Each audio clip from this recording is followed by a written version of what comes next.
तो दोस्तों, आज के समय में सभी लोग किसी न किसी रूप में मांसाहारी भोजन का सेवन करते हैं। परंतु क्या आपने कभी सोचा है कि जो मनुष्य मांसाहारी भोजन करता है और फिर ईश्वर की पूजा करता है, क्या ऐसे मनुष्य की पूजा ईश्वर स्वीकार करते हैं? अगर नहीं सोचा तो आज मैं आपको इसी सवाल का जवाब बताने जा रहा हूँ।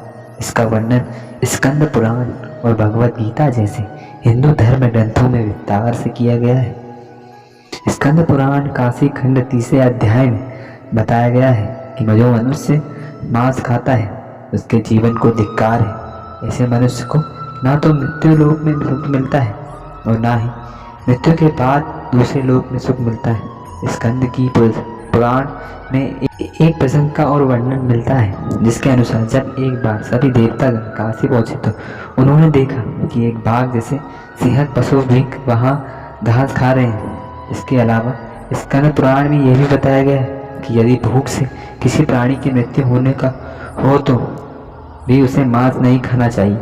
इतना ही नहीं, स्कंद पुराण के अनुसार भगवान शिव उन लोगों की भक्ति या पूजा कभी स्वीकार नहीं करते जो लोग मांस मदिरा का सेवन करते हैं। स्कंद पुराण के अलावा वराह पुराण में भी इस बात का वर्णन मिलता है कि जिसके अनुसार भगवान विष्णु के वराह अवतार पृथ्वी देखो के पूजने पर कहते हैं, मनुष्य मांस का भक्षण करते हैं, मैं ना तो उनकी पूजा स्वीकार करता हूँ और ना ही उसको अपना भक्त मानता हूँ। साथ ही भगवान विष्णु के 12 अवतार पृथ्वी देवी से यह कहते हैं कि जो मनुष्य मछली या दूसरे पशुओं के मांस का सेवन करता है, मेरे लिए उससे बड़ा अपराधी और कोई भी नहीं। इसके अलावा भगवत गीता में भगवान श्री कृष्ण ने यह भी बताया है कि मनुष्य को क्या खाना चाहिए और क्या नहीं। भगवान कृष्ण के अनुसार मांस एक तामसिक भोजन है, जिसके सेवन से मनुष्य की बुद्धि छीन लेने लगती है और मनुष्य अपनी इंद्रियों पर से नियंत्रण खो देता है। इसके बाद मनुष्य ना चाहते हुए भी कई तरह के अपराधों का भागी बन जाता है और ऐसा मनुष्य जब मेरी पूजा करता है या मुझे याद करता है तो मैं उसके पास नहीं जाता हूँ। इसके बाद भगवान श्री कृष्ण गीता में कहते हैं कि इंसान मांसाहारी भोजन राक्षसों के लिए है, ना कि नहीं कि इंसानों के लिए। भगवत गीता में भगवान श्री कृष्ण ने आहार को 3 भागों में विभाजित किया है, जो कि राजसिक, तामसिक और सात्विक भोजन है। जिसके अनुसार सात्विक भोजन लंबी आयु देने वाला, मन को शुद्ध करने वाला, बल बुद्धि प्राप्त और तृप्ति प्रदान करने वाला है। हिंदू धर्म में मांस खाना सही है कि नहीं, इसके बारे में कई लोगों को भ्रम है और इसका मुख्य कारण यह है कि लोगों को धर्म शास्त्र में वर्णित ज्ञान का ना होना।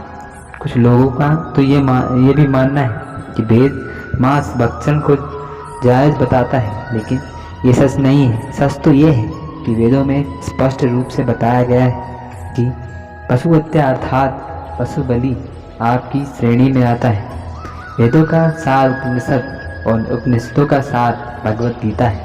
इसके अनुसार वेदों में मांस खाने के संबंध में स्पष्ट मना किया गया है। वेदों में बताया गया है कि जो मनुष्य नर, अश्व अथवा अन्य किसी पशु का मांस का सेवन कर उसको अपने शरीर का भाग बनाता है, गौ की हत्या कर अन्य जनों को दूध आदि से वंचित करता है, उससे बड़ा पापी इस सृष्टि में कोई भी नहीं। यजुर्वेद में बताया गया है कि सभी मनुष्य को परमात्मा के सभी रचनाओं को अपनी आत्मा के समान तुल्य मानना चाहिए, अर्थात वे अपने जैसे हित चाहते हैं उन्हीं तरह का अन्य का भी हित करें। अर्थवेद में कहा गया है कि हे मनुष्य, तुम चावल, दाल, गेहूं आदि खाद्य पदार्थ आहार के रूप में ग्रहण करो, यही तुम्हारे लिए सबसे उत्तम और रमणीय खाद्य पदार्थ का भाग है। तुम किसी भी नर या मादा की कभी हिंसा मत करो। वे लोग जो नर एवं मादा भ्रूण और अंडों के नर से उपलब्ध हुए मांस को कच्चा या पकाकर खाते हैं, तुम्हें उनका विरोध करना चाहिए। इसके अलावा ऋग्वेद में भी बताया गया है कि गाय जगत की माता है और उनकी रक्षा में ही समाज की उन्नति है। मनुष्य को उनके समान सभी 4 पैर वाले पशुओं की रक्षा करनी चाहिए। वहीं गरुड़ पुराण में भगवान विष्णु पक्षीराज गरुड़ को एक कथा सुनाते हुए कहते हैं कि जो मनुष्य मांस का भक्षण करता है या फिर मदिरा का सेवन करता है, उसकी भक्ति या फिर पूजा कोई भी देवता स्वीकार नहीं करते, और ऐसे मनुष्य को ना ही कोई देवता मदद करते हैं। इसलिए मनुष्य को चाहिए कि वह सात्विक भोजन करे, ताकि उसके जीवन में काल और मृत्यु के बाद भी ईश्वर का शरण मिल सके।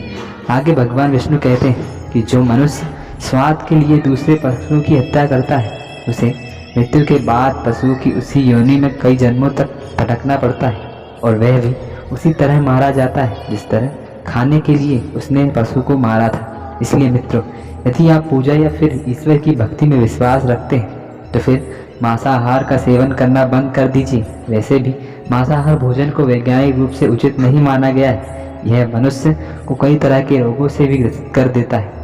और जहाँ तक धार्मिक मान्यताओं की बात है, तो मैं उम्मीद करता हूँ आप लोगों को बातें समझ आ गई होंगी। तो आज की इस वीडियो में बस इतना ही। मैं आशा करता हूँ श्री कृष्ण की इन बातों को आप जरूर अपने जीवन में अपनाएंगे और अपने जीवन को समृद्ध एवं सुखद बनाएंगे। तो हम मिलते हैं अगले वीडियो में। अभी के लिए इतना ही। जय श्री कृष्ण।